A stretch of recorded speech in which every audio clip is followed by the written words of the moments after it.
नमो अरिहन्ताणं नमो सिद्धाणं नमो आयर्याणं नमो उवज्झायाणं नमो लोये सव्वसाहूणं दीन भुवन में सार वीतराग विज्ञानता शिव स्वरूप शिवकार नमः त्रियोग संहारिके। ये परम मांगलिक ग्रंथ श्री छड़ाला जी हैं। इसके रचिता पंडित श्री दौलत राम जी हुए हैं। इसके अंतर्गत उन्होंने हमारी चल रही है दूसरी ढाल। दूसरी ढाल में दुखों के कारणों की चर्चा है। अब दुखों के कारण क्या बताएं यहाँ पे? दुखों के कारण बताएं मिथ्या दर्शन, मिथ्या ज्ञान, मिथ्या चारित्र। तो ये बात हमको ख्याल में रहना चाहिए, हमारा श्रद्धान ऐसा बनना चाहिए कि ये दुखों के कारण है।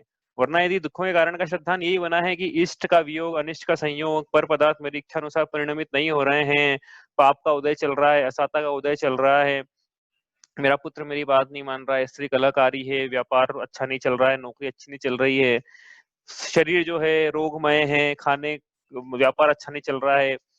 तो ये क्या है कि ये मूल कारण नहीं दुखों के। दुखों के हम मूल कारणों की चर्चा करना है। और अभी क्या चल रहा है हमारा प्रसंग? दुखों के कारणों में दो प्रकार से बताइए चर्चा यहाँ पे। तो एक तो है अग्रहित मिथ्यात्व, और चल रहा है अभी ग्रहित मिथ्यात्व का प्रकरण। तो ग्रहित मिथ्यात्व के प्रकरण से बात समझ में आना चाहिए कि देखो, हम यदि कुगुरु, कुदेव, कुश धर्म, कुशास्त्र, कुचारित्र की बात करें तो वहां पे क्या बतलाया? वहां पे विषय कषाय करने को अच्छा बतलाया है। और हम यहाँ कह रहे हैं कि विषय कषाय तो मिथ्या चारित्र है, विषय कषाय का सेवन करना मिथ्या चारित्र, और मिथ्या चारित्र दुख रूप है, दुख का कारण है। तो फिर बुद्धि हटती है ना कि भाई यहाँ तो हम बोल रहे हैं कि सरागता दुख का कारण है, वीतरागता सुख का कारण है। तो समझ में आता है कि फिर कहाँ जाना है? जहां हमें सम्यक दर्शन, सम्यक ज्ञान, सम्यक चारित्र मिले वहां जाना है। जहां मिथ्या दर्शन, मिथ्या ज्ञान, मिथ्या चारित्र मिले वहां से परहेज करना है। ये ढाल जो है परहेज करने की ढाल है। डॉक्टर ओशजी बताने के पहले ये बताना चाह रहे हैं, पंडित दौलत राम जी रूपी डॉक्टर यहाँ पे, कि परहेज कहाँ से करना है। नहीं तो ओशजी काम नहीं करेगी।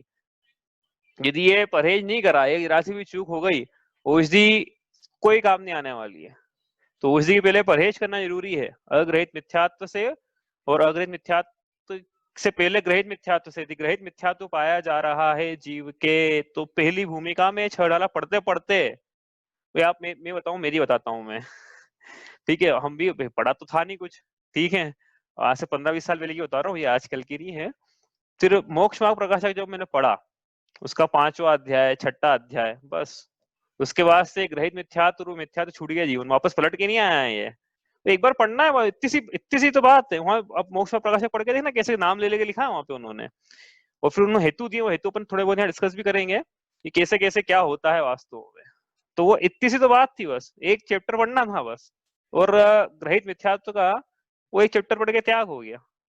इतना आसान काम, इसलिए मैंने आपको पहले ही बोला था ग्रहित मिथ्यात्व का त्याग तो बड़ी आसानी से हो जाता है। तो ग्रहित मिथ्यात्व का त्याग हुए बिना अग्रहित मिथ्यात्व का त्याग नहीं होता है। इससे सबसे पहले जी को क्या करना है? मैंने तो एक चैप्टर पूरा पढ़ा, मैं तो आपके लिए बोल रहा हूँ एक चैप्टर पढ़ने की जरूरत भी नहीं है। अभी 2-3 ये छठा लगे पढ़ लो, अच्छे से समझ लोगे आप, बस बात खत्म हो जाएगी वहीं पे। पलट के नहीं जाओगे आप कभी। आप बोलोगे क्या है, ये क्या चल क्या रहा है, ऐसा ऐसा मन में ख्याल आने लगेगा आपको, क्या चल रहा है ये। हाँ? मतलब हिंसा का पोषण हो रहा है। हिंसा विषय कषाय के पोषण को सारे धर्म के जीव बुरा ही मानते हैं। जहां हिंसा का पोषण हो, बलि का पोषण हो, भाव हिंसा का पोषण हो। वेदों में बलि चढ़ाने के लिए लिखा गया है कि वेदों धर्म के लिए बलि चढ़ाना हिंसा नहीं, ऐसा लिखा है। ऐसे धर्म का जहाँ पोषण होता हो, जहां भगवान ही स्त्री के राग में डूबे हुए हो, मदिरा का सेवन कर रहे हो, तो वहां कौन जाना चाहता है? विषय कषाय के पोषण में कौन इससे बचना है कि इसमें उलझना है? तो उस डॉक्टर के पास जाएंगे जो बचे हुए हैं, जो स्वयं बचे हैं और जनता को बता गए, लोगों को बता गए, हित का उपदेश दे गए कैसे बचा जाता है। तो उसके लिए अब क्या बढ़ रहे हैं हम? पहचान कर रहे हैं कि कौन सा डॉक्टर सही है, कौन सा गलत है, कौन सा झूला छाप डॉक्टर है, कौन सा क्वेक है, शेरलेटन है, और कौन सा सही डॉक्टर है। डिग्री होल्डर वास्तव में किस वीतरागता की डिग्री किसके पास में है? MBBS रुपए वीतरागता की डिग्री। तो अब हम पढ़ रहे हैं इसमें ये वाला छंद 10 नंबर छंद पढ़ रहे हैं। इसके पहले जो हमने अभी तक किया है तो थोड़ा सा रिवाइज कर लेते हैं। अभी तक क्या मतलब पिछले एक हफ्ते में जो किया है, तो उसमें हमने पिछले हफ्ते तक तो अग्रहित मिथ्या ज्ञान ये हमने पढ़ लिया था। अग्रहित मिथ्या ज्ञान किसे कहा, या अग्रहित मिथ्या दर्शन से शुरू, चलो शुरू से शुरू करते हैं। संसार के दुखों का मूल कारण मिथ्या दर्शन, मिथ्या ज्ञान, मिथ्या चारित्र, दो प्रकार से समझा जाता है। मिथ्या दर्शन, मिथ्या ज्ञान, मिथ्या चारित्र क्या है? ये आत्मा के दर्शन, ज्ञान और चारित्र गुण की विपरीत पर्याय हैं। विपरीत पर्याय इसलिए विपरीत परिणाम है।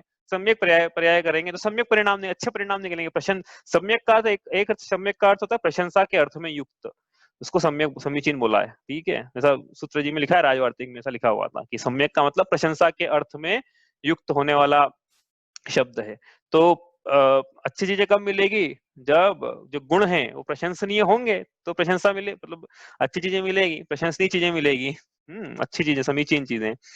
तो अब क्या है दर्शन, ज्ञान, चारित्र? आत्मा के गुण हैं। शरीर के चारित्र शरीर की क्रिया नहीं है। हमेशा मानते हैं कि शारीर शरीर की क्रिया है।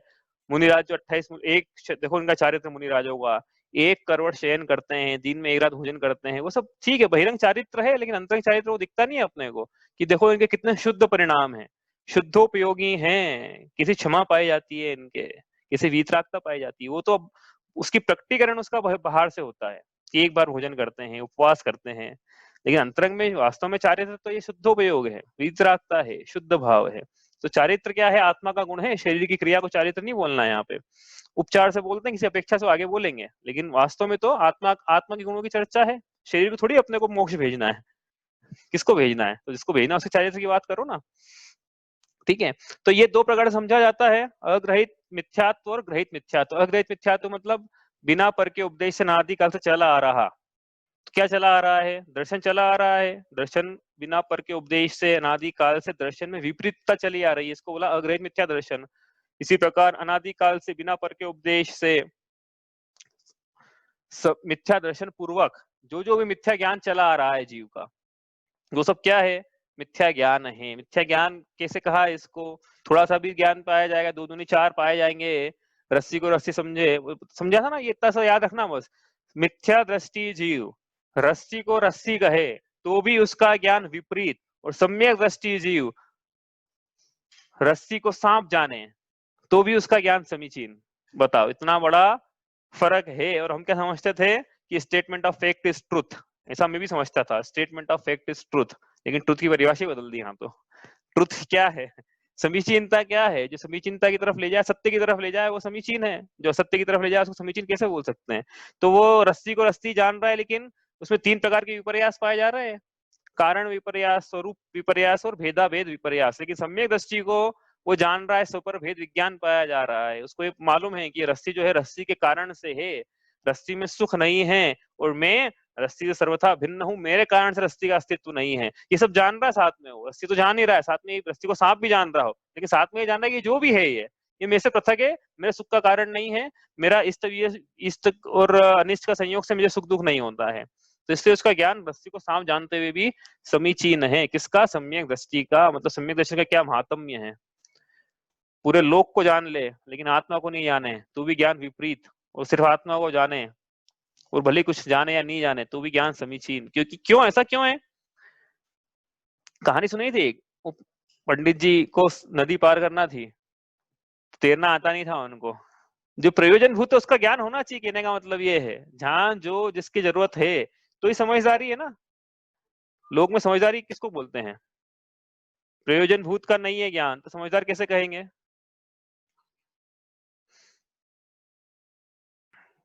ठीक है, मेरे को ऐसा लग रहा है कि कनेक्शन चला गया, 1 सेकेंड। तो समीचीन किसको बोलना, और फिर ज्ञान समीचीन, ज्ञान में समीचीनता की सील लगाने में कौन कारण है? ज्ञानावरणी कर्ण का क्षयोक्षम कारण नहीं है। मिथ्या तो जानने के बाद सम्यक दर्शन ये सील लगाता है कि हाँ, I can certify you that you are now right. ये ज्ञानावरणी कर्म के क्षयोक्षम में सील नहीं लगती, भले ही वो 11 अंग का ज्ञान कर ले, लेकिन मिथ्या दर्शन है तो भी ज्ञान समीचीन नहीं। और भले यहाँ तुष्माश भिन्नम करने वाले वो मोक्ष चले जाए समीचीन ज्ञान करके, एक सूत्र जाना लेकिन सही जाना, सही माना उसको, एक सूत्र माना, एक सूत्र पढ़ा कि जीव जुदा पुद्गल जुदा, यही धर्म, एक सूत्र पढ़ लिया बस, वो मान लिया ऐसा कि हाँ मेरी परद्रव्यों से भिन्न सुख स्वभावी आत्मा ही पूर्ण रूप से परम उपादेय है, ऐसा माना तो ज्ञान समीचीन। और पढ़ भले ही बहुत लिया लेकिन मानने में तो यही माना कि मैं शरीर हूं, तो ज्ञान विपरीत, तो पढ़ा हुआ है वो विशेष उपलब्धि नहीं हो पाएगी उससे।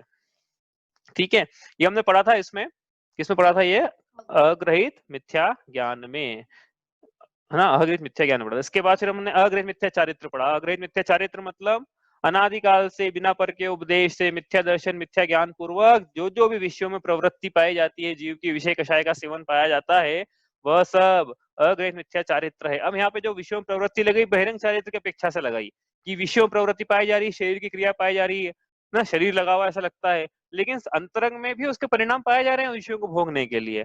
अंतरंग में उसके चारित्र मोह का उदय है, अंतरंग में उसके चार कषाय चौकड़ी का उदय है। अब यहां से बात करना है अपने को आज की रिवीजन की।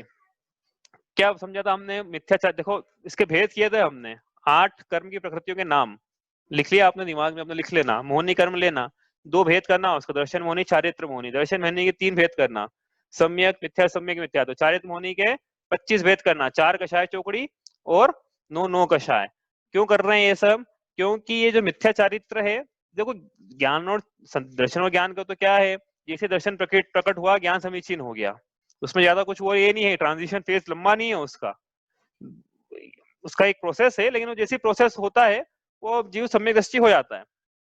ठीक है, जैसे मिथ्यात्व का उपशम हुआ वैसे ही उपशम हुआ, मतलब ये समझेंगे मिथ्यात्व का अनुदय हुआ, मिथ्यात्व का उदय होना बंद हो गया, जीव सम्यक दृष्टि हो गया, ज्ञान भी समीचीन हो गया, है ना, इतना सा काम है। लेकिन चारित्र में ऐसा नहीं है, चारित्र में थोड़ा लंबा प्रोसेस है। तो लंबा प्रोसेस कैसे चारित्र में, तो जब वो लंबा प्रोसेस है तो बीच में अलग अनेक फेजेस बनती है, मतलब एक एक्सट्रीम में मिथ्या चारित्र है, दूसरे एक्सट्रीम पे सम्यक चारित्र है, तो बीच में क्योंकि टाइम लंबा है मिथ्या से सम्यक होने का, तो बीच में अलग अलग फेजेस बन सकती है, बनती ही है हमेशा ऐसा भी नहीं है, लेकिन अक्सर बनती है। तो वो फेजेस क्या फिर क्या कहें, तो उन वो समझने के लिए हमने 4 कषाय चौकड़ी पढ़ी थी। अनंतानुबंधी क्रोध मान माया लोभ, अप्रत्याख्याना वरण क्रोध मान माया लोभ, प्रत्याख्याना वरण क्रोध मान माया लोभ, संज्वलन क्रोध मान माया लोभ, 9 कषाय को भी छोड़ दिया, ये इनकी 4 कषाय चौकड़ी की बात करेंगे अभी।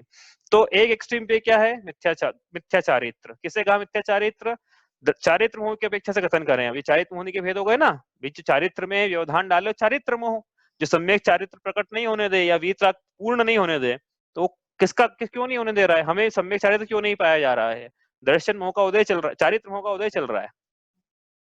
यदि जीव को सम्यक दर्शन नहीं पाया जा रहा तो उसका दर्शन मोह का उदय चल रहा है, अपन अभी सम्यक मिथ्या चारित्र पढ़ रहे हैं, मिथ्या चारित्र क्यों होता है, तो विषय कर्मों की अपेक्षा से कथन करें तो क्यों होता है, चारित्र मोह के कारण। अब चारित्र मोह की 4 कषाय चौकड़ी, अब ये इनका जैसा जैसा उदय अनुदय होता है वैसे वैसे चारित्र की अलग अलग अवस्थाएं बनती है। एक पहली एक्सट्रीम से शुरू करते हैं अपन, मिथ्या चारित्र कब पाया जा रहा है जीव को, यदि मिथ्या दर्शन और मिथ्या ज्ञान है तो जो जो भी उसका चारित्र पूरा मिथ्या है, मतलब उसको चारों कषाय चौकड़ी का उदय पाया जा रहा है। एक भी कषाय चौकड़ी ऐसी नहीं है जिसका उसको अभाव हो, अनुदय हो, चारों कषाय चौकड़ी का उदय है, और बस वो उदय वो विषम प्रवृत्ति करे नहीं करे वो सब मिथ्या चारित्र है। हम उसमें एक भेद हमने ये डाल दिया था कि भाई ये विषयों में लगा हुआ है तो अशुभ चारित्र है, और वीतरागता की उपासना कर रहा है तो शुभ चारित्र है, लेकिन सम्यक चारित्र नाम नहीं पाएगा वो भी, ठीक है, लेकिन शुभ अशुभ में थोड़ा क्लासिफिकेशन कर दिया, लेकिन वो शुभ और अशुभ दोनों मिला के अशुद्ध ही है, शुद्ध नहीं है। मतलब विपरीतता लिए है कि जब तक सम्यक दर्शन नहीं होगा तब तक चारित्र में थोड़ा लेश मात्र भी हम क्या बात करें इसकी, कुछ नहीं कर सकते। ठीक है, तो इस प्रकार से वो एक एक्सट्रीम हो गई मिथ्या चारित्र की, चारों कषाय चौकड़ी का उदय।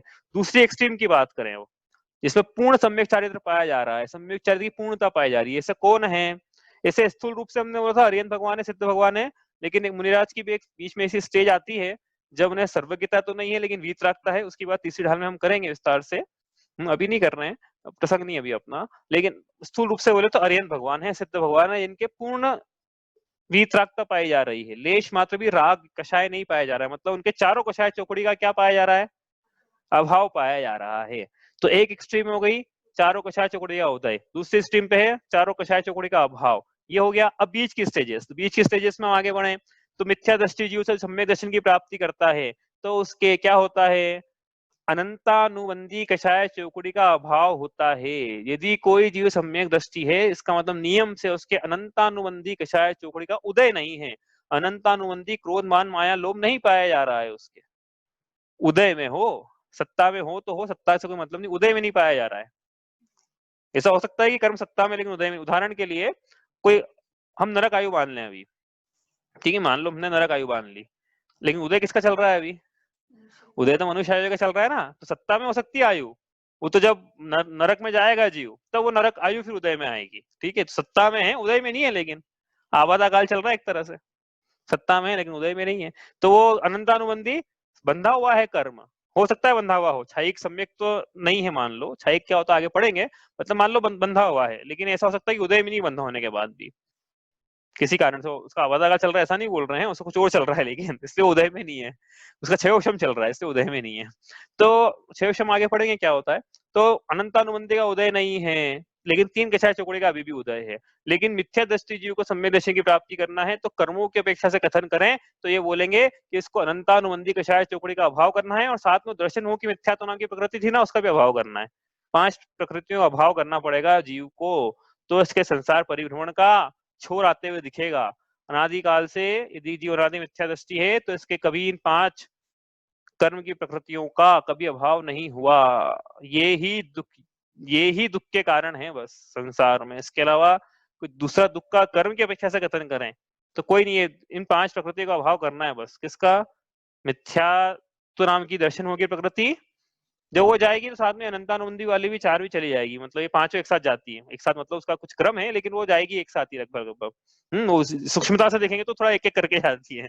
बाकी वो सम्यक दर्शन हो गया, मिथ्या दर्शन से सम्यक दर्शन हो गया, तो 5 चली जाएगी, ठीक है। अब जो सम्यक दृष्टि हो गया, मतलब एक कषाय चौकड़ी का अभाव हो गया, लेकिन 3 कषाय चौकड़ी उदय में है, तो इसको क्या सम्यक, उसको इसका चारित्र सम्यक बोल पाएंगे क्या?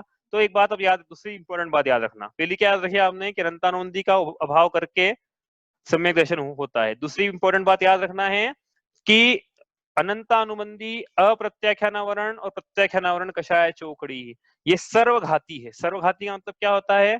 ऐसी कर्म की प्रकृति जो अपने प्रतिपक्षी गुण का पूरा घात कर दे, थोड़ा सा ही प्रकट नहीं होने दे।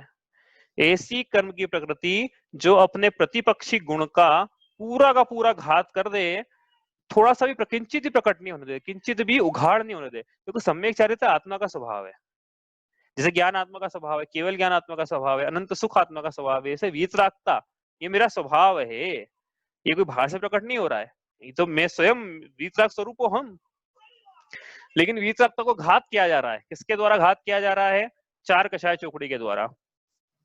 तो इसमें पहले की 3 कषाय चौकड़ी है, ये वीतरागता का पूरा घात कर देता है। मतलब 3 कषाय चौकड़ी यदि रहेगी तो वीतरागता का लेश मात्र भी प्रकट नहीं होगा। सम्यक चारित्र, वीतरागता मतलब वीतराग चारित्र, सम्यक चारित्र, सम्यक चारित्र लेश मात्र प्रकट नहीं होगा। आत्मा में आत्मा की लीनता, चारित्र मतलब लीनता। तो कोई रीजन कर रहे हैं अपन, हाँ इससे सब सारे शब्द अपन रिकॉल कर रहे हैं क्या क्या पढ़ा है हमने। तो ये चारित्र मतलब लीनता, मतलब आत्मा में आत्मा की लीनता लेश मात्र भी नहीं होगी। मतलब आत्मा में आत्मा का उपयोग, शुद्ध उपयोग पढ़ा हमने। ज्ञान दर्शन के व्यापार को उपयोग कहते हैं, और ऐसा ज्ञान दर्शन का व्यापार जब आत्मा को जाने तो हम बोलेंगे शुद्धोपयोगी है, ठीक है। तो नहीं तो शुभोपयोगी है, पर को जाने लेकिन वीतरागता जैसे दर्शन करे तो शुभोपयोगी, और जब विषय कषाय में लगे तो अशुभोपयोगी है, ठीक है। तो लेकिन ये 3 कषाय चौकड़ी का उदय चल रहा है, यदि 4 का उदय चल रहा है तो इसमें 3 जो सर्वघाती है उनका उदय चल रहा है। कौन कौन सी? अनंतानुबंधी, प्रत्याख्यान, प्रत्याख्यान। तो इसको लेश मात्र भी शुद्धोपयोग नहीं, वीतरागता नहीं है, सम्यक चारित्र नहीं है, सम्यक चारित्र की प्रकटता नहीं है, चारित्र का अभाव है, पूरा चारित्र को घात कर दिया, इसलिए सर्वघाती है, ठीक है। अब अनंतानुबंधी का तो यद्यपि अभाव कर दिया जीव ने, इसकी बात करें सम्यक दर्शन प्राप्त कर चुका है, लेकिन इसने भी व्रतों को नहीं लिया है। तो इसने क्या करा है? अनंतानुबंधी का अभाव करने के बाद भी इसके 2 सर्वघाती प्रकृति और 1 देशघाती। देशघाती प्रकृति वो है जो कि अपने प्रतिपक्षी गुणों का पूरा घात नहीं करती है। कुछ तो उनमें प्रकटता रहेगी, लेकिन पूर्णता होने में नहीं देगी, थोड़ा दोष लगाती रहेगी, मतलब सम्यक प्रकाश जलती रहेगी, उसको संजलन कहा है यहाँ पे। तो प्रतिपक्षी मतलब अपोजिट, जिसका वो घात करे। जैसे ज्ञान का घात करने वाला कर्म ज्ञानावर्णी कर्म, तो ज्ञानावर्णी कर्म अपने प्रतिपक्षी गुण ज्ञान का पूरा घात करता है कि कुछ उघाड़ रहने देता है, तो हम बोलते हैं कुछ उघाड़ रहने देता है, ज्ञानावरणी कर पूरा घात नहीं कर सकता। लेकिन ये तीन चारित्र, चारित्र की प्रकृति चारित्र का पूरा पूरा घात कर देती है। आत्मा में आत्मा की लीनता चारित्र है ना, लेश मात्र भी नहीं होने देगी। ये चारों तीन प्रकृतियां इसमें से जो सर्वघाती है, शुरू के तीन, अनंतानंदी, अप्रत्यज्ञान, प्रत्यज्ञान। ठीक है, तो हम कहाँ तक पहुंच गए थे? सम्यक दर्शन करवा दिया था प्राप्त करने जीव को। ठीक है, अब सम्यक दर्शन प्राप्त कराने के बाद क्या हुआ? इसने व्रत नहीं लिए। क्यों नहीं लिए? तीन कषाय चौकड़े का उदय। लेकिन अपने को समझना क्या है कि जब तीन कषाय चौकड़े का उदय है और एक का अभाव है, तो इसका चारित्र कौन सा पाया जा रहा है अपने को, तो ये समझना है। और इसको सम्यक चारित्र बोले हैं कि मिथ्या चारित्र बोले हैं? सम्यक चारित्र बोल नहीं पाएंगे। क्यों? क्योंकि इसके दो सर्वघाती कर्म की प्रकृतियों का उदय है। कौन कौन सी? दो, अप्रत्याख्यान, प्रत्याख्यान। भले संयोजन देशघाती हो, लेकिन सर्वघाती का भी तो उदय है ना, तो सर्वघाती नहीं होने देगी प्रकट। तो इसके सम्यक चारित्र नहीं पाया जा रहा है, मतलब सम्यक दृष्टि है जीव और व्रत नहीं लिए है, दीक्षा, मुनि दीक्षा अंगीकार नहीं की, व्रत नहीं लिए, महाव्रत नहीं लिए, तो इसके चारित्र को सम्यक चारित्र नहीं कहते हैं। गृहस्थों के सम्यक चारित्र नहीं पाया जाता है। यदि गृहस्थों के सम्यक चारित्र पाया जाता तो दीक्षा लेने की जरूरत क्या थी? फिर सम्यक दर्शन ज्ञान चारित्राणी मोक्ष मार्ग, तो गृहस्थ में हो जाता हो, तो फिर सम्यक चारित्र दीक्षा क्यों लेता जीव? तो इसका मतलब इसके सम्यक चारित्र नहीं है। तो क्या फिर मिथ्या चारित्र बोले कि नहीं? मिथ्या चारित्र भी नहीं है, क्योंकि मिथ्या चारित्र में तो क्या है, वो पर को जो भोगता है ना, तो पर में सुख का अनुभव करता है। मिथ्या दृष्टि जीव विषयों को भोग के विषयों में सुखाभास करता है। सम्यक दृष्टि जीव विषयों को भोग में सुख की अनुभूति नहीं होती है, उसको भोगना पड़ते हैं, वो अलग बात है। भुगतना पड़ता है अलग बात। गृहस्थ है ना, वही खाना खाएगा, सोएगा, स्त्री का भी भोग करेगा, उसके और भी भोग चलते रहेंगे। पंखे के चलने चाहिए ऐसा नहीं बोल रहा हूँ मैं, लेकिन हाँ, अलग शैया पे है, लेटा हुआ है, अलग भोग चल रहे हैं उसके, तो भोग रहा है, लेकिन भोगों को भोगते हुए उन भोगों को सुख का कारण नहीं मानता। इससे जैसी प्रवृत्ति मिथ्या दृष्टि की, वैसी इसकी नहीं है विषयों में। जैसी उसकी आसक्ति है, सम्यक दृष्टि की आसक्ति नहीं है। और उल्टा सम्यक दृष्टि के तो संसार शरीर भोगों से विरक्ति पाई जा रही है। तो यदि जीव सम्यक दृष्टि है ना, जैसा मुझे बोला था एक बार आचार्य प्रज्ञ सागर जी ने, बात चली कुछ ऐसे ही, तो उन्होंने बताया कि सम्यक, मतलब शायद हो सकता है मैंने प्रश्न पूछा हो, मुझे ध्यान नहीं है, लेकिन उन्हें बताया कि सम्यक दृष्टि जीव है तो उसके संसार शरीर भोगों से विरक्ति पाई ही जाती है। उसकी लिप्तता नहीं पाई जाती संसार शरीर भोगों में। वो उसकी विरक्ति अलग ही झलकती है उसके भाव में। कुछ भी देख के उसको बस बहाना चाहिए कि कब मुझे दीक्षा, कब मेरा भाव हो जाए।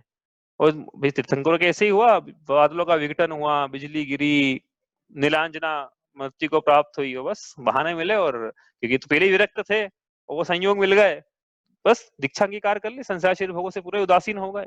तो इसी विरक्ति की भावना पाई जाती है।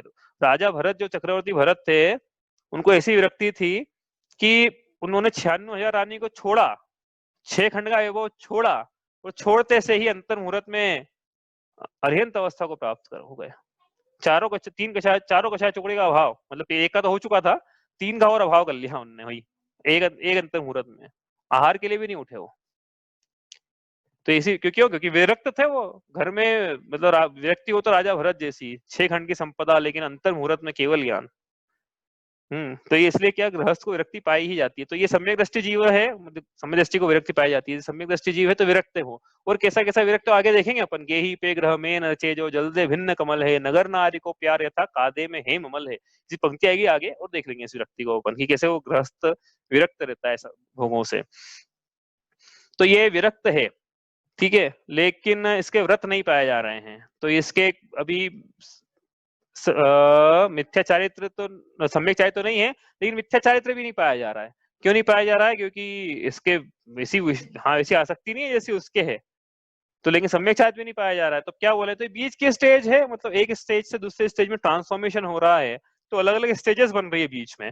तो इस स्टेज का नाम जो है, इसको बोला असंयम। असंयम मतलब चारित्र का अभाव, संयम मतलब चारित्र, असंयम मतलब चारित्र का अभाव। तो ऐसा नहीं कि मिथ्या दृष्टि मिथ्या चारित्र है क्या? नहीं। सम्यक चारित्र है क्या? नहीं। तो फिर क्या है? अचारित्र है, चारित्र का अभाव। जैसा चारित्र होना चाहिए वैसा नहीं है, लेकिन जैसा नहीं होना चाहिए वैसा भी नहीं है बीच का है, ठीक है। अब ये सम्यक दृष्टि जीव, जिसके एक कषाय चौकड़ी का भाव हो गया था, 3 कषाय चौकड़ी उदय में थी, अब इसके भाव हुए कि अब हमें व्रतों को अंगीकार करना है। लेकिन महाव्रतों को अंगीकार करने के पहले जीव अणुव्रतों को अंगीकार करता है, एक देश चारित्र को अंगीकार करता है, कि हम पहले अभ्यास करेंगे गृहस्थ अवस्था में, कि क्या हम मुनि अवस्था को निभा पाएंगे, वैसी चर्या कर पाएंगे। तो गृहस्थ अवस्था में अभ्यास किया जाता है, प्रतिमा ली जाती है, शिक्षा व्रत है उसमें, और नहीं भी मुनि नहीं भी बनना है तो भी गृहस्थ अवस्था में रहकर अनुव्रत धारण किए जाते हैं। जितना हम पापों से बच सकते हैं उतना बचेंगे। हम गृहस्थ में रहकर भी अपने रागादि भाव को घटाते हुए रहेंगे। मोह तो पहले ही चला गया, मिथ्या दर्शन गया तो मोह चला गया, अब जो राग बचा है वो राग को भी घटाएंगे हम। कैसे घटाएंगे कि जितने गृहस्थ हम गृहस्थ भी रहेंगे और राग भी घटाएंगे, दोनों काम हो सकते हैं साथ में। ऐसा नहीं कि गृहस्थ है तो फिर हो सकते हैं। ये मत बोलना किसी को कि इससे अच्छा तो आप दीक्षा ले लेते, हमको कोई तकलीफ हो रही है आपके लिए मर्यादा का भोजन बनाने में, इससे तो आप भाई ये आपको मौका मिला है घर वालों को सेवा करने का। रोज आहार अपन मुनिराजों का चौका लगाते हैं और अपने आपको धन्य समझते हैं, ये तो घर में बैठे हैं प्रतिमाधारी, रोज आहार खिलाने को मिल रहा है, और क्या चाहिए इससे बड़ा अहोभाग्य। तो ये गृहस्थ हो सकते हैं, घर में गृहस्थ जो है व्रत अंगीकार कर सकता है, उसको एक देश व्रत बोलते हैं, अणुव्रत बोलते हैं, और आगे अणुव्रत के आगे प्रतिमा बढ़ाते चले जाए तो 11 प्रतिमाओं का वर्णन चौथी ढाल में हम करेंगे विस्तार से, जितना भी विस्तार है वहां पे कर पाएंगे। तो इसके क्या हुआ, लेकिन अब जैसी इसने प्रतिमा ली, जैसी व्रत लिए, जैसी एक देश व्रत अंगीकार किया, इसके 2 कषाय चौकड़े का भाव हो गया। एक का तो पहले था अनंतानुबंधी का, अब साथ में अप्रत्याख्यानावरण का भी हो गया। लेकिन 2 कषाय चौकड़ी का उदय अभी भी है। कौन कौन सी? प्रत्याख्यानावरण और संज्वलन। प्रत्याख्यानावरण जो कषाय है वो देशघाती है, वो चारित्र को किंचित भी प्रकट नहीं होने देगी, वीतरागता को किंचित भी प्रकट नहीं होने देगी, शुद्धोपयोग को किंचित भी प्रकट नहीं होने देगी, आत्मा में आत्मा की लीनता को किंचित भी प्रकट नहीं होने देगी, शुद्धोपयोग को। तो इसका मतलब भले ही गृहस्थ है, भले ही प्रतिमा ले ली, भले ही एलग महाराज छुल्लग महाराज हैं, लेकिन उत्कृष्ट श्रावक की संज्ञा तो पा लेंगे, मुनि की संज्ञा नहीं पा पाएंगे। अच्छा सम्यक चारित्र की संज्ञा नहीं पाएंगे वो, भले ही एलग छुल्लग जी क्यों ना हो, सम्यक चारित्र उनके हम करना नहीं, चारित्र हो की अपेक्षा से कथन करें तो नहीं हो पाएगा।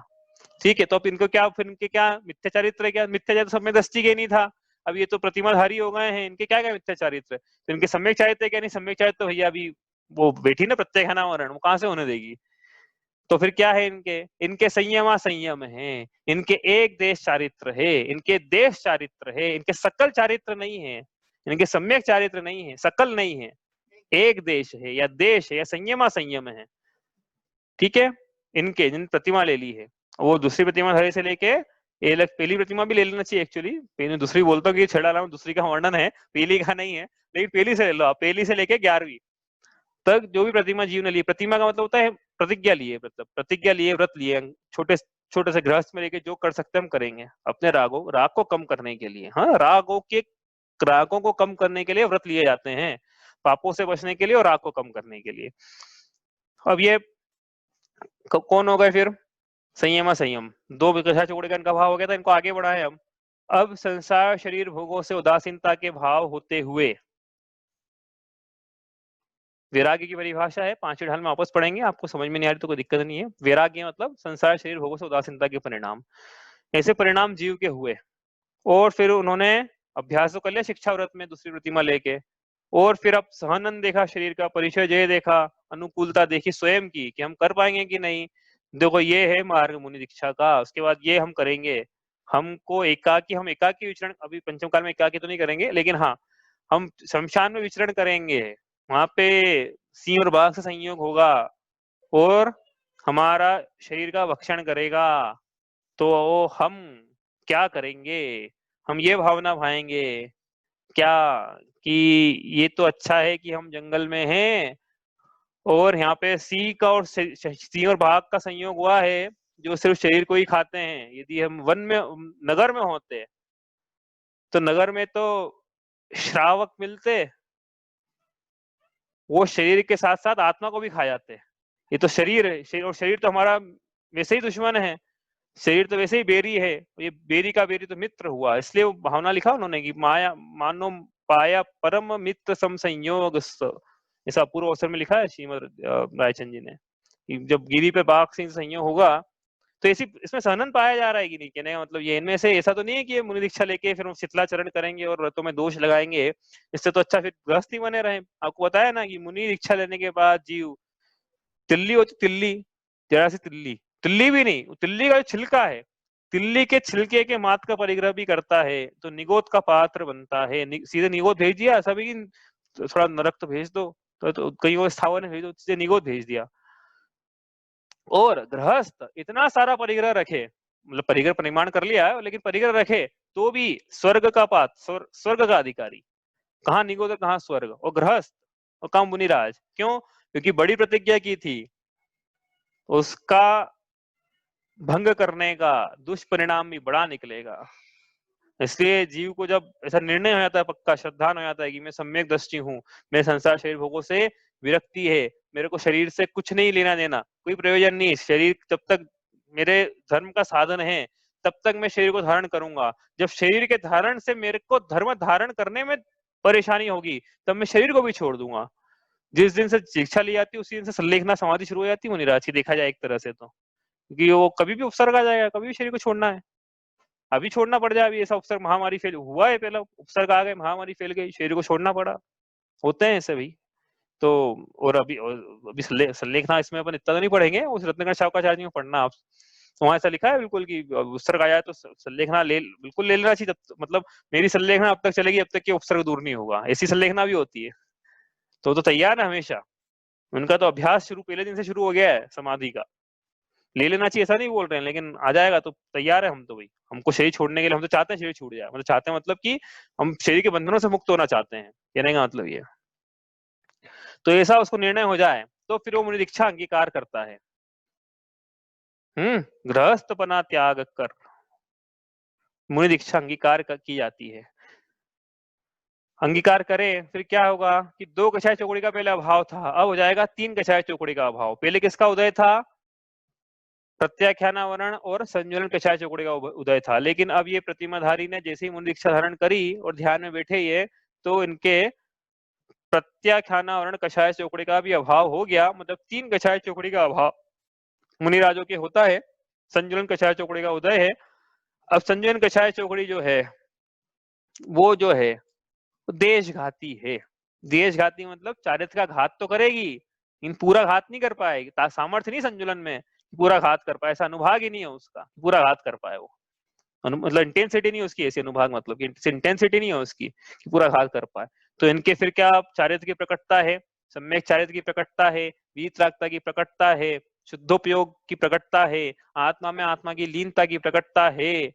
इसका मतलब मुनिराज का सारा चारित्र सम्यक, चाहे वो आहार करे, चाहे विहार करे, चाहे निहार करे, चाहे कुछ करे, इति सम्यक दृष्टि है, व्रतों का निर्देशार पालन कर रहे हैं, 3 कषाय चौकड़ी का अभाव है, तो उनके सारा चारित्र सम्यक है।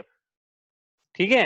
अब इसके बाद ये आगे बढ़ता है, वीतरागता को प्राप्त करता है, उसकी एक स्टेज आएगी बीच में, मुनि जैसा आपको बताया कि मुनि की एक स्टेज आती है बीच में, जहाँ है तो वो मुनि लेकिन अरिहंत नहीं है, लेकिन वीतरागता प्रकट हो गई है लेकिन सर्वज्ञता प्रकट नहीं हुई है। तो वो अवस्था प्राप्त करने के बाद यदि छपक श्रेणी मांडी है, छपक श्रेणी क्या होती है आगे पढ़ेंगे, छपक श्रेणी मांडी है तो नियम से अंतर मुहूर्त में अरिहंत अवस्था को प्राप्त करेंगे, 4 कषाय चौकड़ी का अभाव होगा।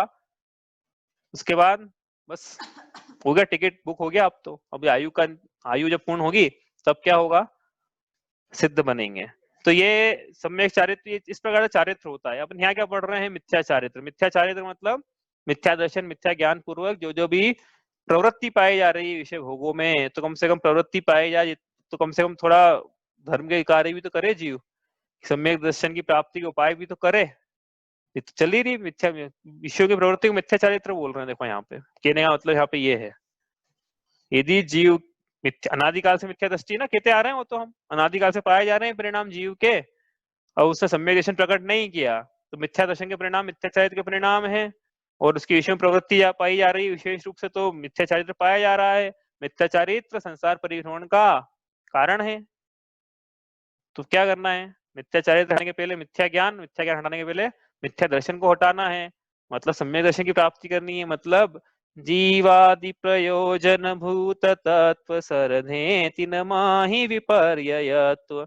ये जो विपरीतता है इसमें, मोक्ष मार्ग प्रयोजन भूत 7 तत्वों में, इस विपरीतता को हटाना है। क्या कि विषयों में सुख होता है, पहले मानना छोड़ना पड़ेगा, मानना छोड़ेगा तो ये छूटेगा बाद में।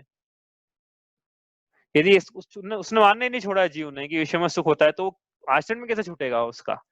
तो विषयों पर पदार्थों में सुख होता है, ये मानना कैसे छूटेगा, इसकी अजीव तत्व संबंधित भूल दूर होगी तो। राग आदि में सुख होता है, कैसे छूटेगा, आसक्त संबंधी भूल दूर होगी तो। वीतरागता में सुख होता है, कैसे छूटेगा, कैसे मानेगा, वीतरागता में सुख होता है कैसे मानेगा, संवर्त तत्व संबंधी,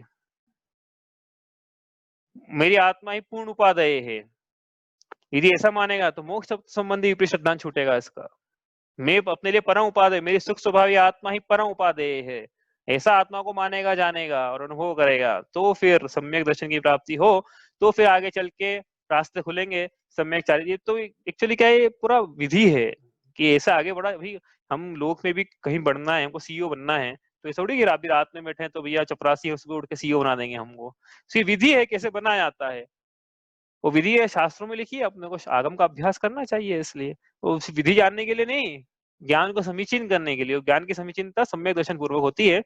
ये तो हमारा रीजन हुआ किसका, अग्रहित मिथ्यात्व का। किसे कहा अग्रहित मिथ्यात्व, वो तीन बातें याद रखना, जीवादि प्रयोजन भूत तत्व वाली, या ही प्रतीत जुत गच्छु का ज्ञान, इन जुत विषय में जू प्रवृत्ति। तीन पंक्तियां इंपॉर्टेंट है, याद रखना। इससे पूरी ढाल इंपॉर्टेंट है, बहुत प्रयोजन भूत है। आपको अनेक बार मैंने पहले ही बताया कि बहुत प्रयोजन भूत ढाल है। आपको समझ में आ रहा होगा कितनी प्रयोजन भूत है। ये छूटेगा तो आगे बढ़ पाएंगे, ये नहीं छूटा है तो फिर बात ही खत्म हो गई। फिर तो वापस पीछे जाना, पहली ढाल में पढ़ के आए चतुर्गति संसरण। यहाँ से आगे चले अब, ये अब छंद तो गलत खोला हुआ था यहाँ से आगे चले। हाँ, तो यहाँ से अपन अब ये पढ़ रहे हैं क्या कि ये अब जो ऊपर वर्णन हुआ वो निसर्गज नैसर्गिक मिथ्यात्व का था। नैसर्गिक मतलब जिसका नया सृजन नहीं हुआ है, जो जीव ने अनादिकाल से धारण करा हुआ था, जो कि वैभाविक स्वभाव था जीव का। वैभाविक स्वभाव ऐसा लगा लेना है, तो स्वाभाविक स्वभाव लगा तो दूर कैसे करेंगे, वैभाविक पना था उसका ये। तो अब ऐसा कुछ है जो है तो वैभाविक, लेकिन जीव ने नया धारण कर लिया। अब यही था उसको इतना मिथ्यात्व, उसने वो नया धारण कर लिया। कैसे नया धारण किया कि जो उसके अनादि की मान्यताएं थी, अब उसको उपदेश देने वाले गुरु या बतलाने वाले देव या बतलाने वाले शास्त्र या पथ प्रदर्शन करने वाला धर्म, वो भी ऐसा मिल गया जो ऐसा बता रहा है कि हाँ देखो, विषयों में, इसने पहले से माना हुआ था विषयों में सुख होता है, तो बताने वाले ऐसे मिल गए कि हाँ विषयों में तो सुख होता है, लाओ पैसे लाओ, फीस लाओ हमारी। ये धंधा, ये बिजनेस शुरू हो गया। भाई जीव को जो चाहिए उसको, वो सही है गलत है उससे थोड़ी मतलब है, अपने को तो पैसे कमाने हैं ना। अपने तो सामने वाले के मन की बात बोलो अपन तो, और अपन देखो दो बातें हो जाएगी उससे, तो पैसे भी मिलेंगे और अपनी प्रसिद्धि भी हो जाएगी कि हाँ ये बाबा सही है, जैसा मेरे को सुनने को है वैसा बताते हैं ये। तो अपनी मनमानी तो पहले ही कर रहा था, उसको मनमानी को पोषण करने वाले मिल गए। ठीक है, यह लिखा है यहाँ पे देखो। अब इसके बाद यहाँ शुरू क्या हुआ, यहाँ से वर्णन ग्रहित मिथ्या दर्शन का। 6 बातों का वर्णन था, 3 बातों का वर्णन हो गया, चौथी बात है ग्रहित मिथ्या दर्शन। ग्रहित मिथ्या दर्शन मतलब पर के उपदेश से नवीन धारण किया हुआ विपरीत श्रद्धान। कैसा विपरीत श्रद्धान, देव गुरु और धर्म में विपरीत श्रद्धान। कुतत्व भी लगा लेना, मतलब कुगुरु कुदेव कुधर्म कुतत्व में श्रद्धान, यह ग्रहित मिथ्या दर्शन है। ग्रहित मिथ्या दर्शन की परिभाषा आएगी तो क्या लिखेंगे, नहीं वो जीव नहीं, श्रद्धान में लगाना है ना, कुगुरु कुदेव कुधर्म कुतत्व में श्रद्धान, ये ग्रहित मिथ्या दर्शन है। और अग्रहित मिथ्या दर्शन, मोक्ष मार्ग प्रयोजन वो 7 तत्वों में विपरीत श्रद्धान हो, अग्रहित मिथ्या दर्शन। ठीक है, तो ये मतलब कुतत्व में श्रद्धान भी कराया गया है ना, इसके इस उद्देश्य की अपेक्षा से कराया गया, इसलिए कुतत्व भी लगा सकते हैं यहाँ पे। लेकिन कराने वाले ये लोग थे, कुदेव कुगुरु और कुधर्म। तो ये जीव यहाँ गया ये सोचे कि मुझे सुख मिलेगा, लेकिन उल्टा क्या हुआ, इसका नादि काल का दर्शन मोह ही पुष्ट हुआ। कैसे पुष्ट हुआ कि इसने ऐसा माना था कि राग में सुख होता है, और कौन से देव मिले इन्हें, जो सरागी हैं। इसने ऐसा माना था कि स्त्री में सुख होता है। अब भगवान के पास गया तो देखा, अरे हाँ वाकई में स्त्री में तो होता, गलत क्या माना था मैंने, ये देखो स्त्री के साथ बैठे हुए हैं तो। और ऐसे ऐसे भगवान भी हमारे तो ये स्पेशल टाइप में कि गलत डॉक्टर के पास चला गया एक्चुअली। ऐसा डॉक्टर जो खुद ही बीमारी से ग्रसित है, वो क्या इलाज करेगा। अब गलत डॉक्टर कैसे यहाँ पे देखो, भगवान का स्वरूप भी देखेंगे, उनके भगवान कैसे जहाँ गया ये अनादिकाल से। सबसे पहले यहाँ पे आएगा गुरु का स्वरूप। कुगुरु कैसे है, कैसे पहचानेंगे कि कुगुरु हैं। कुगुरु मतलब भाई ऐसे गुरु जो कि खुद तो संसार में डूबेंगे, और जो उनके फॉलोअर्स उनको भी संसार में डुबाएंगे। जो खुद तो दुखों से ग्रसित हैं, लेकिन बताते ऐसा है कि हमें सुख का मार्ग पता है, हमारे पास आओ, हाँ आपको भी सुखी कर देंगे। तो खुद तो दुखी हैं, दूसरों को भी दुखी करते हैं, क्योंकि सत्य का मार्ग सुख का मार्ग उन्हें पता नहीं है। वो पता भी है तो श्रद्धान नहीं है। ठीक है, तो क्या है परिभाषा कुगुरु की? जो अंतरंग में रागादि को धारण किए हुए हैं और मानते ऐसे ही कि रागादि भाव अच्छे हैं, ये विषयों में प्रवृत्ति अच्छी है। विषयों में प्रवृत्ति इसलिए पाई जाती है कि अंतरंग में कषाय के परिणाम है, चारित्र मोह का उदय है ना।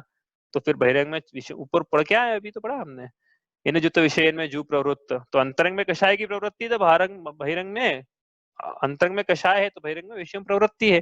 तो ये दोनों मतलब ये इन्होंने अंतरंग में कषाय को धारण किया हुआ है और ऐसा मानते हैं कि कषाय का पोषण करना अच्छी बात है, क्रोध आना अच्छी बात है। ऐसा मानता है क्या कोई? बताते हैं अभी, देखो अभी अभी कूदे में पढ़ेंगे क्या क्या है अपन, ये सब कि क्या क्या मानते हैं जीव। और अब पहचानेंगे कैसे ये कि अंतरंग में इनके मोह है, क्रोध है, कपट है, मायाचार है, स्त्रियों के प्रति आसक्ति है। हम तो गृहस्थ जो है एक ही स्त्री के बंधन में है, ये इनका तो क्या है, रोज के केसेस आते हैं इनके। तो ये क्या है, बस ये व्यभिचारी है। इसका मतलब ये हुआ अंतरंग में ऐसे परिणाम पाए जा रहे थे काम भोग के, इसलिए बहिर्ंग में प्रवृत्ति दिखी ना। फिर तो पहचानेंगे कैसे कि अंतरंग में पाया जा रहा है? बाहर में ऐसी प्रवृत्ति दिखेगी इनके कि ये अंतरंग में धन अच्छा लगता है तो बहिरंग में धन है, अंतरंग में वस्त्र अच्छे लगते हैं तो बहिरंग में वस्त्र दिखेंगे, अंतरंग में लोगों से मिलना अच्छा लगता है तो बहिरंग में चेले चपाटे और क्या है बड़े बड़े आयोजन करते हुए देखे जाएंगे, इवेंट मैनेजर बने हुए दिखे जाएंगे। ये अंतरंग में इनके स्त्रियों के प्रति आसक्तियां हैं तो बहिरंग में नाचते हुए नजर आएंगे। सबके सामने नहीं भी नाचे तो एकांत में, बाद में पता पड़ेगा कि ऐसे थे बाबा, तो जेल हो गई फिर इनको। तो ये इस प्रकार से इनके क्या पता पड़ा था हमने, अंतरंग परिग्रह और बहिरंग परिग्रह पाया जाता है। बहिरंग परिग्रह दिख रहा है, इसका मतलब ये अंतरंग परिग्रह है, क्योंकि नहीं तो रखते क्यों, आसक्ति है ना, स्त्री से तभी तो स्त्री रखी है, ऐसा तो नहीं कि तो हमारे साथ चलती है ऐसे ही। तो ये सब काम ऐसे ही होने लग जाएंगे फिर तो, कि ये तो ऐसा होता कि हुआ कोई किसी का कत्ल भी कर देगा तो बोले तो ऐसे ही होना हुआ था, हमारे सामने आ गया तो हो गया, तो स्त्री सामने आई तो हमने भोग लिया, ऐसी ऐसी बात हो जाएगी ये तो ये अंतरंग में आसक्ति पाई जा रही, कहने का मतलब ये था बस। तो इनके परिग्रह क्या होता है, पर पदार्थों में मूर्छा के परिणाम को परिग्रह कहते हैं। परिभाषा तो आगे आएगी इसकी, लेकिन अपन ने अभी देख ली 14 प्रकार के अंतरंग परिग्रह और 10 प्रकार के बहिरंग परिग्रह, ये भी छठी ढाल में आएंगे वैसे तो, लेकिन अब वहां नहीं करेंगे, अपन ने यहाँ कर लिए हैं। 14 प्रकार के अंतरंग परिग्रह कौन कौन से थे? शुरुआत करना है मिथ्यात्व से। सबसे पहला सबसे मूल परिग्रह परिग्रह नंबर 1, लोभ पाप का बाप है, मिथ्यात्व पाप का दादा है। सबसे पहले मिथ्यात्व की बात करना अंतरंग परिग्रह में। मिथ्यात्व मतलब मिथ्या दर्शन लगाना है यहाँ पे अपने को, तो मिथ्यात्व प्लस, अब मिथ्या चारित्र में आ गई ना चीजें, ये क्रोध मान माया लोभ हास्य रति अरति भय शोक जुगुप्सा पुरुष वेद स्त्री वेद और नपुंसक वेद, ये 13 कषाय और एक मिथ्या दर्शन मिला के 14 अंतरंग में परिग्रह है। धारण क्या, पर चारों तरफ से जोड़ने का परिणाम, इसको परिग्रह बोलते हैं। एक परिभाषा ये भी थी ना, परि चारों तरफ से, ग्रह मतलब ग्रहण करने का भाव। तो ये अंतरंग में 14 परिग्रह को धारण किए हुए हैं, और बहिरंग में क्या है, बहिरंग में 10 परिग्रह है। 10 परिग्रह कौन कौन से थे? क्षेत्र वास्तु सोना चांदी धन धान्य दास दासी और कुप्य और भांड, ये 10 परिग्रह है। अब 10 ही नहीं है, जो जो बच गए वो सब धन के अंदर डाल देना है, कहीं और जो फिट कर सकते हैं वहां फिट कर देना। ठीक है, तो ये इनके पाए जा रहे हैं बहिरंग में। और लेकिन सन्यासी तो कैसा होना चाहिए? मुनि सकल व्रती बड़ भागी भव भोगन ते वैरागी। विरागी होना चाहिए उसको, तो भव भोगन से भोगों से विरागी हो तो मुनि, तो साधु, नहीं तो कहाँ साधुता बची फिर। हम नहीं तो हम में क्या अंतर रह जाएगा? अंतर चतुर्दश भेद बाहर संग दश धाते टरे। मुनिराज जो होते हैं, आएगी आगे आगे पंक्ति छठी ढाल में, मुनिराज जो होते हैं अंतरंग में चतुर्दश, वो बहिरंग में 10 प्रकार के परिग्रहों का पूरा भाव करते हैं। पूरा ऐसा मत समझना कि एक देश भाव, और एक देश तो श्रावकों को हो जाता है, जैसी दूसरी प्रतिमा लेगा ना श्रावक, परिग्रह परिमाण व्रत तो वहीं से शुरू हो जाएगा उसको। तो मुनिराजों के परिग्रह का परिमाण नहीं होता है, परिग्रह का अभाव होता है, अभाव, सारे परिग्रहों का अभाव। पिच्छी कमंडल, इसके अलावा सारे परिग्रह, पिच्छी कमंडल परिग्रह में नहीं है, उपकरण में है, वो आगे समझेंगे उपकरण परिग्रह में क्या अंतर है। सारे परिग्रह का भाव होता है, नहीं तो क्या फिर अभी लंगोटी रख ली जीव ने, फिर लंगोटी रखने के लिए धोने उसको, लंगोटी को चूहे नहीं कुतर जाए तो बिल्ली रखना पड़ेगी। अब बिल्ली पाल तो ली, अब बिल्ली तो दूध पीती है, वो बिल्ली का दूध के लिए फिर गाय रखना पड़ेगी। गाय रखना है तो गाय की देखभाल कौन करे? तो उसके लिए स्त्री रखना पड़ेगी। अब ये सब हो जाएंगे कि गाय बिल्ली भी हो गई, गाय भी हो गई, स्त्री भी हो गई, तो अब एक घर भी चाहिए, तो सब रखेंगे गाय पे, तो घर भी हो गया। तो मुनि कहाँ बच्चे, फिर गृहस्थ बन गए ना। चाह लंगोटी की दुख भाले, एक लंगोटी की चाह भी दुख को देती है, फांस तनक सी तन में साले, चाह लंगोटी की दुख भाले। तो इसलिए एक छोटी सी फांस भी चुप जाती है अपने को, तो अपना उंगली वही, अपना उपयोग वही जाता है बार बार। तो ये धन अंबर रख लिया तो कहाँ उपयोग जाएगा? आत्मा में जाएगा कि धन अंबर में जाएगा? तो ये बाधक है कि साधक है? धन बाधक है कि साधक है आत्मा को धारण करने में? तो इससे मुनिराज जो हैं धन और अंबर से, भव भोगन से विरागी होते हैं भाई। घर में तो घर में रह के राग का भाव हो जाता, घर में रह के फिर विषय कषाय का अभाव हो जाता। इसलिए तो दीक्षा लेगी भाई, हमको नहीं चाहिए ये सब, हमको इनसे बचना है। हमें वीतरागता उपादेय भाषित हो रही है, हमें सरागता उपादेय नहीं भाषित हो रही है। इसलिए हम वीतरागता की प्राप्ति करने के लिए इन सारे विषय कषाय से निवृत्ति चाहते हैं। तो निवृत्ति लेके जीव क्या है, फिर दीक्षा धारण करे। वो दीक्षा धारण करके फिर क्या करे? छोटी गृहस्थी छोड़ के बड़ी गृहस्थी बसा ले। तो छोटे पाप से, पहले छोटा पाप करता था तो भी दोष इतना नहीं था, अब बड़ी प्रतिज्ञा करी और बड़े पाप कर रहा है, तो बताओ इसका फल अनंत संसार होगा कि नहीं होगा? इसलिए जीव को दीक्षा लेना है तो क्या करना है? अंतरंग में वीतराग प्रैक्टिस, घर में तो अभ्यास कर लेना। सब पूरा मार्ग है ना, वही तो कह रहे पूरा मार्ग है। अभी 11 प्रतिमा पढ़ोगे ना हम, तो आपको लगा कितना बढ़िया है, पहली प्रतिमा में ये, दूसरी में ये, तीसरी में, एक एक करके स्टेप बाय स्टेप आगे बढ़ाया जाता है जीव को मुक्ति के मार्ग पे। पूरा कोर्स है ये मुक्ति का, ऐसा समझ लो। और ये तो अभी तो गुणस्थान की तो बात ही नहीं करी, प्रतिमाओं की बात करें। गुणस्थान की बात करेंगे तो आपको मजा आ जाएगा, अरे वाह क्या, पहला गुणस्थान, दूसरा, पहला मतलब पहला, चौथा, पांचवा, वो पांचवे में फिर 11 स्टेप्स। तो बड़ा ऐसा पूरा एक सिलेबस है उसका, पूरा एक मार्ग है, मोक्ष मार्ग है। इसलिए तो कहा था मोक्ष जानने के लिए एक मार्ग है, उसका अनुसरण अनुकरण करे, ऐसा रैंडमली बिहेव नहीं करे कि कुछ भी कहीं भी कुछ भी कर लिया, एक धर्म का अंग धारण कर लिया और अपने आप को ब्रह्मचारी कहला रहे हैं। ब्रह्मचारी फलाना चंजी, तो क्या ब्रह्मचारी इतनी बड़ी उपाधि हो गई कि लगानी पड़ रही नाम के आगे? जैसे एक स्त्री सेवन का त्याग ही एक अपने आप में पाप था, बाकी रसगुल्ले का सेवन तो पाप ही नहीं था जैसे ब्रह्म। तो ये सब विपरीतता है धर्म के अंदर, ये कि धर्म नाम के आगे ब्रह्मचारी लगाना लगवाना, वो लोग लगाए वो अलग बात है, बाकी अपन ने उसमें कि हर्ष मानना शुरू कर दिया कि स्त्री सेवन का त्याग कर दिया मतलब ब्रह्मचारी हो गए। अपने ब्रह्म स्वरूप में आचरण करना ये ब्रह्मचर्य है। अपना ब्रह्म स्वरूप मतलब अपनी आत्मा में आचरण करे तो ब्रह्मचारी। सिर्फ एक स्त्री सेवन का त्याग करा बाकी में लिप्त है तो काय का ब्रह्मचारी? तो इसलिए क्या है, कुगुरु जो है किसी एक अंग का तो धारण कर ले, बाकी में दोष लगा है तो कुगुरु ही है। कैसे होते हैं कुगुरु? खोटा वेश धारण करते हैं, महंत बना जताते हैं। खोटा वेश हमने देखा था, स्वांग रचाते हैं, मेकअप करते हैं। जैसे एक स्त्री अपने भरतार को रिझाने के लिए तो सौंदर्य धारण करे तो एक बार चल जाए, लेकिन जब उसका भरतार उसके सामने नहीं है तो भी स्वांग रचकर लोक में भ्रमण करे तो वो उस नागिन के समान है कि एक नागिन तो पास में आके डसे, ये श्रृंगार करी हुई नागिन जो अपने भरतार के साथ में नहीं है उस नागिन के समान है, ये दूर से डस लेती है। ऐसा मैं नहीं किया ना, ऐसा विश्व सागर जी ने कहा था भैया, आचार्य विश्व सागर जी से, मुझे मत बोलना, बोलना उनको जाके बोलना, उन्होंने ऐसा बोला। तो ये स्वांग रचा रहे हैं और डस रहे लोगों को, ऐसे कुगुरु रूपी सर्प को छोड़ना ही उत्तम है। सर्प का भक्षण किया हुआ, सर्प डसा हुआ तो एक बार ही मरण को प्राप्त होता है, लेकिन कुगुरु सर्प का जो डसा हुआ है वह जन्म जन्म में कुमरण को प्राप्त होता है। ऐसा लिखा है, ते कुगुरु जन्म जल उपल नाव। ये कुगुरु जो है ये जन्म रूपी जल में पत्थर की नाव के समान है। आगे चले यहाँ से, अब अपना प्रसंग चल रहा है यहाँ से जो हम पढ़ रहे हैं। तो क्या करना है कि एक तो यह है कि कुगुरु जो है, ये कुगुरु को जाके लड़ना नहीं है, विवाद नहीं खड़े करना है। जैन धर्म शांति प्रिय धर्म है भाई, कोई नहीं, अपने को तो दृष्टि हटा लेना है वहां से, अनुमोदना नहीं करनी है। ऐसा नहीं कि वहां पे चंदा दे दें अपन, वहां पे दान दे दें अपन, यहाँ तो दिया दे नहीं और वहां दे दें वाह वाही के चक्कर में कहीं जाके, या उनके साधुओं को दान दे दे, कोई आ जाए आटा मांगने आटा दे दें, कोई आ जाए, देखो यूं देना अलग बात है, धर्म का धारण करके। हाँ, धर्म का वेश धारण करा किसी ने, गेरुआ वस्त्र पहन लिए, रुद्राक्ष की माला, और फिर आटा मांगने आ रहा है, चावल मांगने आ रहा है, ये मांगने आ रहा है, तो ये धर्म का धारण करके फिर क्या है, ये कुधर्म को बढ़ावा मिल रहा है। तो कुधर्म की अनुमोदना का, कुगुरु की अनुमोदना का फल है, कुगुरु की अनुमोदना का फल भी बुरा ही है। ठीक है, तो हमको अपने को बचना है, अपने को जाना नहीं, सामने आ जाए तो माध्यस्थता के भाव, अपने को दृष्टि नहीं डालना है उधर।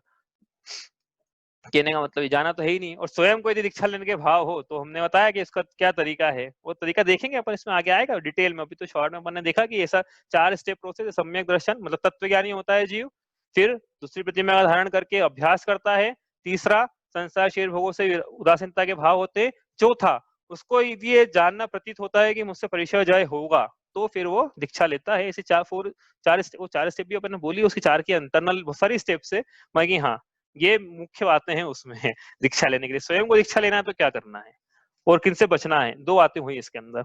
आगे बढ़े हम यहाँ से कि कुदेव कौन होते हैं। कुगुरु कुदेव कुधर्म सेव पोषे चिर दर्शन मोह एव।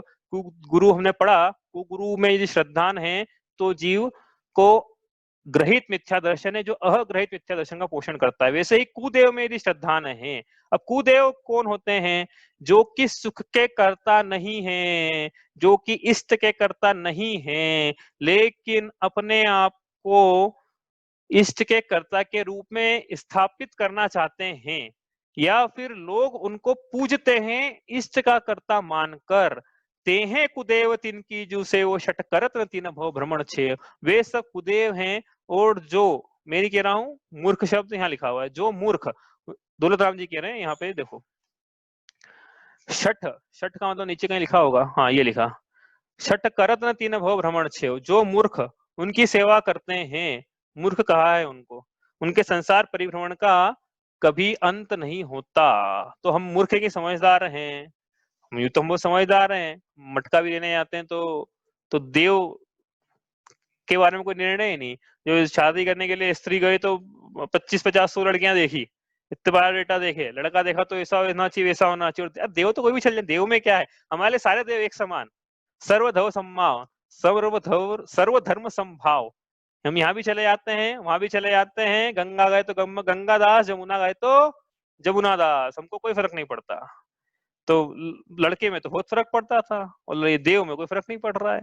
एक हमारे ऑफिस में एक लड़की थी सीएससी में, तो उससे एक दिन बात हुई ऐसे ही, तो वो लड़का देख रही थी, तो मैंने बोला किस टाइप का चाहिए, तो बोलती मेरे को तो जैन भी चल जाएगा। वो जैन नहीं थी, तो मैंने बोला जैन कैसे चल जाएगा भाई, तू तो जैन नहीं है देखो जैन लड़का कैसे चल जाएगा। अरे बोले उससे फर्क क्या पड़ता है, बोले अभी कहीं कहीं और दूसरी शादी होगी तो यूं में शिव जी के मंदिर जाती, जैन लड़के शादी होगी तो जैन मंदिर चले जाऊंगी, इतने तो फर्क पड़ेगा, और क्या फर्क पड़ेगा। मैंने बोला बहुत सही इतने इतने ही बताया बस लोगों को इससे आगे को पढ़ते ही नहीं, कोई रुचि नहीं किसी की कि वास्तव में सत्य का निर्णय तो करे, कि बस किसी ने धकेल लिया, हाँक दिया, अपन वहां चल दिए। तो यहाँ पे अपन निर्णय कर रहे हैं कि कुगुरु और सुगुरु में क्या अंतर है, निर्णय करा। कुदेव और सुदेव में क्या अंतर है, वो यहाँ निर्णय कर रहे हैं। तो कुदेव कौन होते हैं, उनकी पहचान, सुदेव कौन होते हैं, उनकी पहचान कर लो भाई। एक एक अपन क्या होता है एक्चुअली, बच्चों को शिक्षा एक बात बताता हूँ मैं, बच्चों की बात आई तो पहले वो बता देता हूँ, मैं तो भूल जाऊंगा। बच्चों को जो एक्चुअली ये जो पाठ है ना कुदेव और सुदेव वाला, ये बच्चों को पाठशाला में हर साल पढ़ाया जाता है। जब भी जाओगे तो उनको देव की पहचान, ये पहला दूसरा तीसरे नंबर पे, और हर साल है ये पाठ, अलग अलग ढंग से है कि देखो सुदेव ये हैं, कुदेव, सुदेव ऐसे होते हैं, सुदेव ऐसे होते हैं, दूसरा फिर दूसरा भाग में आएंगे सुदेव ऐसे, तीसरा भाग सुदेव ऐसे। अब आजकल 4-5 भाग भी हो गए, लेवल 4 सुदेव ऐसे होते हैं, 5वें लेवल में सुदेव ऐसे होते हैं। उसके बाद अब 6 डाला पढ़ रहे हैं, तो 6 डाला में दौलत राम जी लिख रहे हैं सुदेव ऐसे होते हैं, कुदेव ऐसे होते हैं। रत्नाकर सावकाचार्य जी पढ़ोगे वहां पे भी लिखा हुआ है। मतलब ये हर स्टार्टिंग में पढ़ाना पड़ता है, पढ़ाया जाता है, नहीं तो ये सबसे बेसिक है। यहाँ चूक हो गई तो बहुत बड़ी चूक हो जाएगी फिर। इसलिए यहाँ समझना है जीव को कि वीतरागता ही उपादेय है, सरागता उपादेय नहीं है। इसलिए कहीं किसी के घर में जाओ, कोई बच्चा मिले, चाहे दिगंबर का हो चाहे श्वेतांबर का हो, बच्चे को एक बात देखो क्या है, अपने को आगे बढ़ना है, मैं अपनी बात नहीं कर रहा, लेकिन हाँ अपने को आगे बढ़ना है तो अपने माध्यम से ज्ञान दान होता रहे। 4 प्रकार के दान है ना, तो उसमें एक शास्त्र दान भी है, मतलब ज्ञान दान भी है 4 प्रकार। ज्ञान की चर्चा आगे कभी आएगी तो करेंगे। 4 प्रकार के दानों में सिर्फ ये नहीं आहार कराना ही दान है एक मंदिर की गुल्लक में पैसा डालना भी वही दान है, वो तो कोई दान है ही नहीं मंदिर की गुल्लक में पैसा डालना, लेकिन मान लो चलो। लेकिन एक दान उसमें ये भी है, क्या, ज्ञान दान। ज्ञान दान मतलब अपने पे आश्रित जीवों को धर्म में स्थिर करना, स्थितिकरण पढ़ेंगे तीसरी ढाल में। ऐसा वात्सल्य होना चाहिए धर्म के प्रति। धर्म अपने हित, जो अपने शुभ चिंतक हैं और जो हम जिनके शुभ चिंतक हैं, यदि वास्तव में उनके शुभ की चिंता है तो धर्म में स्थित करने की रिस्पॉन्सिबिलिटी किसकी है फिर? भाई हमें अच्छे डॉक्टर, हमें पता है कि देखो ये हमें जो रोग लगा था वही रोग इनको लगा हुआ है। अब हमें डॉक्टर का पता पड़ गया है जिसके पास ऐसी रोग की औषधि है, हम तो अपना उपचार करा रहे हैं। अब दूसरे को भेजेंगे कि नहीं भेजेंगे? यदि हम शुभ चिंतक है तो जरूर भेजेंगे, देखो हम तो वहां जा रहे हैं, वो अच्छा डॉक्टर है, वहां आप भी जाना, वो अच्छा डॉक्टर है, आपकी पूरी बीमारी हर दूर हो जाएगी। यदि हम शुभ चिंतक है तो भेजेंगे कि नहीं भेजेंगे? बताओ, वेल विशर है तो नहीं है तो फिर बात ही नहीं, इसका मतलब वेल विशर नहीं है, इसका मतलब ये हो गया। तो किसी घर में जाओ, कोई बच्चा दिख जाए सामने, तो ये तो पूछते अपन कौन सा स्कूल जाता है, कौन सी क्लास में पढ़ता है। एक बार नमोकार मंत्र भी पूछो, उसको बताओ कि अरिहंत कौन है, सिद्ध कौन है, या सुदेव कौन है, जो वीतरागी और सर्वज्ञ है यही सुदेव है। बार बार बताओ, रोज बताओ, जहां मिले वहां बताओ। ये बताने लायक है, बस ये इतना ही बता दिया ना तो बहुत बड़ा काम हो जाएगा। सिर्फ देव का स्वरूप बतला दिया बच्चे को, 4 5 6 7 8 साल का बच्चा है, सिर्फ देव का स्वरूप बतला दिया कि जिनके सामने हम मस्तक झुकवाते हैं उनका स्वरूप कैसा है, देव कैसे होते हैं, वीतरागी सर्वज्ञ होते हैं। दो दो शब्द याद कराना, वीतरागी सर्वज्ञ, फिर आगे बढ़े तो अब याद रखना, वीतरागता मतलब बीत गया है राग जिनका। और जब वीतरागता बोला तो वो जो जितने भी दोष थे, सारे दोषों के 18 दोषों की लिस्ट में लिखी ना मन ने कल, सारे दोष धीरे धीरे करके खुद ही सीख लेगा, लेकिन आप तो इतना सिखा दो। देव वो होते हैं जो वीतरागी हैं, हमारे भगवान वो है जो वीतरागी हैं। तो वो खुद मतलब बहुत बड़ा उपकार हो जाएगा उस पर, आप समझना बात को। ऐसा नहीं कि छोटी मोटी बात, हमें अभी तक बोला नहीं ऐसा किसी को सिखाओ आप, लेकिन इसके लिए बोल रहे हैं क्योंकि भूल यहाँ से शुरू होती है। बस यहाँ गलत डॉक्टर, अब गलत डॉक्टर पता, उदाहरण दिया था ना कि बच्चे ने माँ की उंगली पकड़ ली ऐसा मान के कि मेरी माँ है, लेकिन उसकी माँ थी नहीं, वो माँ जैसा ऐसा कराएगी वैसा वैसा बच्चा करेगा, वो बोलेगी बेटा बलि चढ़ा तो बलि चढ़ाएगा, फिर वो वैसे ही ये कुदेव, उन्होंने बोल दिया कि ऐसा है तो वो ऐसा ऐसा करेगा, फिर वो शनि महाराज, सोम महाराज, फिर यहाँ जाएगा, फिर वहां जाएगा, भांग भंगोटी पिएगा, नृत्य करेगा। हमारे भगवान स्वयं ही नृत्य करते हैं गोपियों के बीच में, आप भी करो, आ जाओ, तो ऐसा हो जाएगा फिर। इंद्र ने पूरा अपने जीवन में एक बार नृत्य करा, जीव इंद्र, इंद्र जैसे महापुरुष ने जब तीर्थंकर का जन्म हो जाता है तो एक बार नृत्य करता है बस वो अपने पूरे जीवन काल में, मतलब जब भी तीर्थंकर जितने दूध हो जाए तो अलग बात है, बाकी बस वो तो, लेकिन जीव वहां चला गया कहाँ जहाँ नृत्य होते हैं, फिर वो परंपरा यहाँ पे भी लेके आया गया बाद में कि चलो हम वीतरागी प्रभु की आराधना भी नृत्य कर करके करेंगे, तो चल रहे नृत्य, आएगा अभी चलेंगे नृत्य, बिठा देंगे किसी को बीच में, चलो भैया नृत्य करो, भक्ति करो, वो चलेगी भक्ति। फिर क्या चल रहा है, लेकिन मिथ्याचारित्र चल रहा है। मैं नहीं कह रहा हूँ, तो पंडित टोडरमल जी साहब ने लिखा है मिथ्याचारित्र का वर्णन, वापस में कुधर्म में वापस पढ़ेंगे अपन, लेकिन टोडरमल जी ने लिखा है ऐसा कि ये जीव वीतरागी प्रभु की आराधना में भी अपने ही विषय कषाय का पोषण करना चाहता है। तो इसलिए क्यों सिखाया सिखाया नहीं था ना किसी ने कि वीतरागता उपादेय है, तो अपन सिखाए हैं बच्चों को कि हाँ देखो देव ऐसे हो, इतने सिखा दें बस कि देव ऐसे होते हैं, बस काम हो जाएगा अपना। तो देव कैसे होते हैं उसके लिए अपन जाने पहले, देव कैसे होते हैं, देव होते हैं वीतरागी, देव होते हैं सर्वज्ञ, देव होते हैं हितोपदेशी, आपतिन्नोच्छिन्न दोषेण सर्वज्ञ नागमेशी न भवितव्यम नियोगे नान्यता ह्याप्तता भवेद। आप वो होते हैं जो सभी दोषों से उच्छिन्न होते हैं, जो सर्वज्ञ होते हैं, जो वीतरागी होते हैं, जो हितोपदेशी होते हैं। सर्वज्ञता वीतरागता के अलावा अन्य प्रकार से देवपना भगवत्ता कहीं होती नहीं है, इष्टपना कहीं होता नहीं। सुख के कर्ता यदि कोई है तो अरिहंत हैं, सुख के कर्ता यदि कोई है तो सिद्ध हैं। और जब ऐसा बोल दे कि सुख के कर्ता मात्र अरिहंत ही हैं देव के रूप में, तो फिर अन्य सारे देवों का निषेध अपने आप हो जाएगा, चाहे कोई हो मतलब कोई हो। अरिहंत के अलावा उपासना कहीं और करी तो फिर गड़बड़ हो जाएगा मामला, फिर अंतर क्या रह जाएगा एकांतियों में और अनेकांतियों में। वो भी सरागता को उपादेय मानते हैं, हम भी सरागता को उपादेय।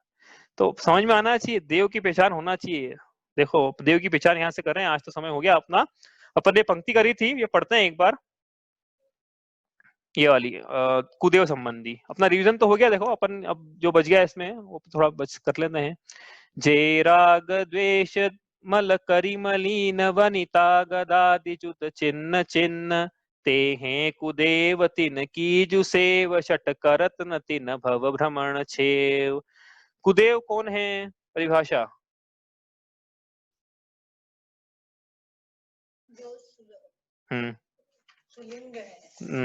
कुदेव कौन है? परिभाषा। जो सुख के कर्ता नहीं है, जो इष्ट के कर्ता नहीं है, लेकिन अपने को इष्ट के कर्ता के रूप में या तो पुजवाते हैं या फिर उनके भक्त उनको, जो कि इष्ट के कर्ता नहीं है, उनको इष्ट का कर्ता मानकर पूजते हैं, वो कुदेव हैं। ठीक है, ये परिभाषा याद करने की है, लिख लेना भाई। दौलत राम जी ने क्या लिखा, कौन है कुदेव? जो अंतर में राग द्वेष मल से मलिन है। हमको कैसे पता पड़ेगा अंतर में राग द्वेष रूप में के मल से मलिन है? कि बाहर में राग का चिन्ह पाया जा रहा है क्या? तो राग का चिन्ह क्या है? स्त्री रखना राग का चिन्ह पाया जा रहा है क्या? हाँ है। मुकुट आभूषण वस्त्र है क्या? है। तो ये रागी हैं। और अभी बोला मंगलाचरण में, रोज बोलते हैं मंगलाचरण में, क्या बोलते हैं? वीत रागता उपादेय है।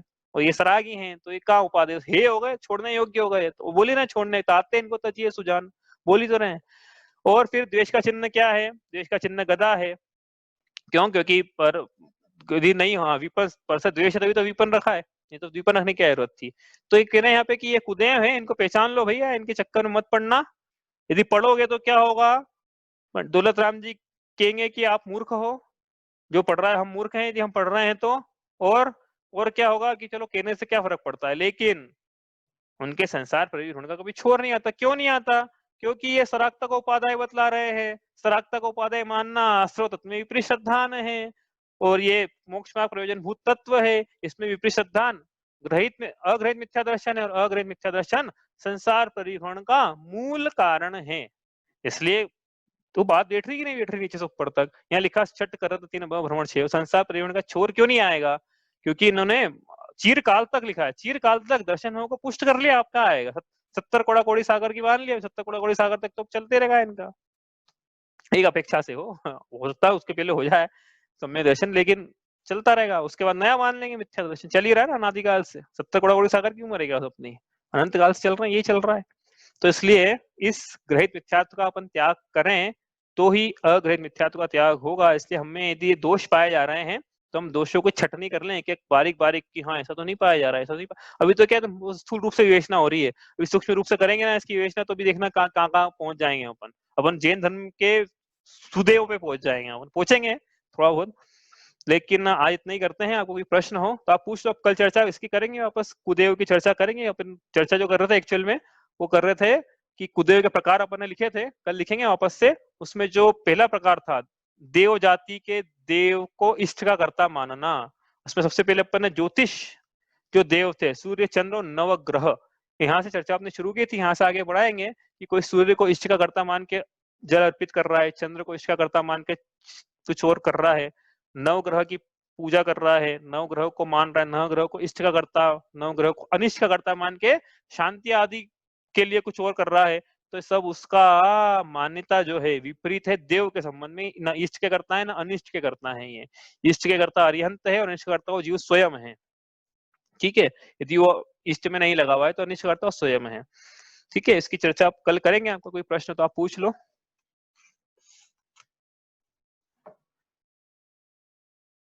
चलिए इतना ही करते हैं आज। जावाणी के ज्ञान ते सूझे लोकालोक, सोवाणी मस्तक नमो सदा देत हूँ धोख।